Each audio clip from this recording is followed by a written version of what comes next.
A rally is taking place downtown today to mark National Housing Day. It's a day that highlights the critical issues surrounding housing and homelessness across our country and here at home in Toronto.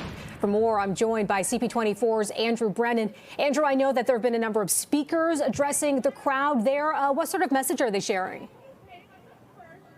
Well, we have at least one of the members of the Southwestern Tenants Union there. They've been speaking already. There's more people, like you were mentioning, Melissa, that are about to speak. So we can actually ask them to tell us what they're trying to tell the people here, and also hoping that the MPPs that are not inside Queen's Park today, but will be there on Monday, conceivably to vote for Bill 60 in its third reading, what they want to see done. And a lot of it has to do with the pieces of Bill 60, pieces of it being either removed or addressed in some other capacity. We'll bring in now Charlene Henry is with that union I mentioned before, the Southwestern Tenants Union. Thank you very much for your time. Thank you for having me. And well, thank you. I guess to start off with, when you see the people here, you have, I saw an outreach worker who I've known for years. I've seen Acorn, a tenants advocacy group. There's other tenants unions like yourself. I was thinking of there's a bigger one over there too. There's a lot of people here, and there's a lot of people saying that they don't want this to go through. What's the message today?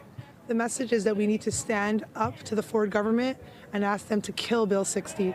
Bill 60 is an erosion on tenant rights and all tenants in Ontario. And we know that there are hundreds of thousands of tenants living in Ontario that are just trying to make it day to day. And with the cost of living, some are unemployed, some are on a layoff, and some are just getting by. But with the introduction of Bill 60, we're looking at mass evictions, and we're looking at a blacklist where folks like myself who went on a rent strike could be on that list as someone who's a bad tenant, even though I uphold my tenancy and my lease. And we just want to push back against that and kill Bill 60. We need more rights at the Landlord-Tenant Board for tenants, and we also need to have more tenant protections. Rent control, vacancy control, those are all things that we're asking for from the Ford government now. Not yesterday, but now and not tomorrow. So, well, just thinking a little bit about what is in Bill 60, the big piece that everyone seemingly was upset about was they said they were not going to go through with right now, was ultimately looking at whether outside of rent eviction situations, a landlord taking reoccupying a dwelling, that there could be other ways that someone could be removed from a dwelling without this contravening a lease. That's no longer in play, but you're still saying that Bill 60 ultimately is eroding tenants' rights. What pieces of it are?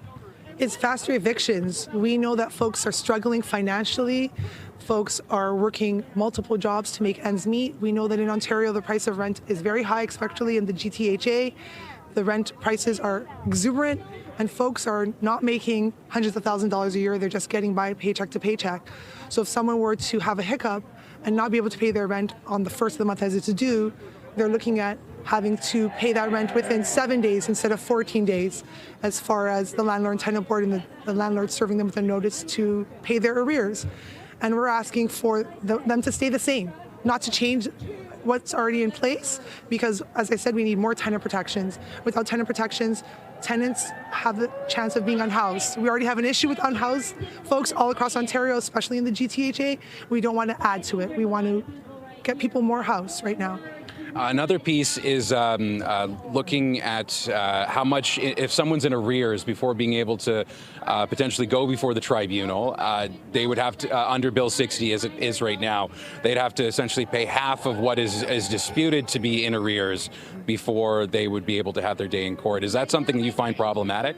It is definitely problematic. As someone who's part of the York Southwestern Tenant Union, I've seen many tenants who have been told they owe $300, $100, and when we go through the ledger, they owe nothing. So having to go to a hearing, take a day off work, lose pay, and have to pay 50% of that amount can make or break that person's week, month, or year. And we're asking that that doesn't happen, because we've proved, as the York Southwestern Tenant Union, that the average renter who gets that notice, the notice is incorrect. The amounts are not what it really is when we dig and go through their ledger, that they don't owe the landlord anything, and having to pay that amount and then to be reimbursed that while losing a day's work or a few days' work, because sometimes the hearings are a few days long, is ludicrous.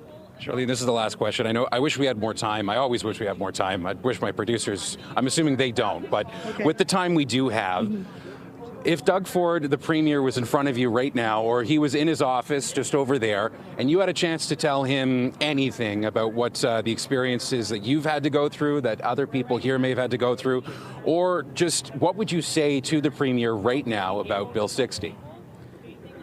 The landlords are in your pocket, sir, and you need to take them out and listen to the tenants. We are about 50% of Ontario residents, and we deserve a seat at the table to discuss making the landlord-tenant board and tenant protections better for all of us. It would make Ontario better, it would stimulate our economy, and people would feel more secure. The thousands of people here feel insecure in their housing, and we don't want to be unhoused. We have families, we have elders, we have things we need to take care of in our homes. We want to protect our homes.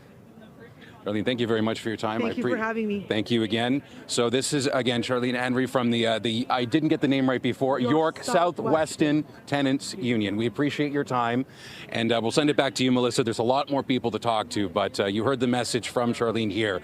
She says that the Premier needs to, in her mind, listen to people like her. Okay, sending a message to the Premier. Thanks so much for that, Andrew. Appreciate the update.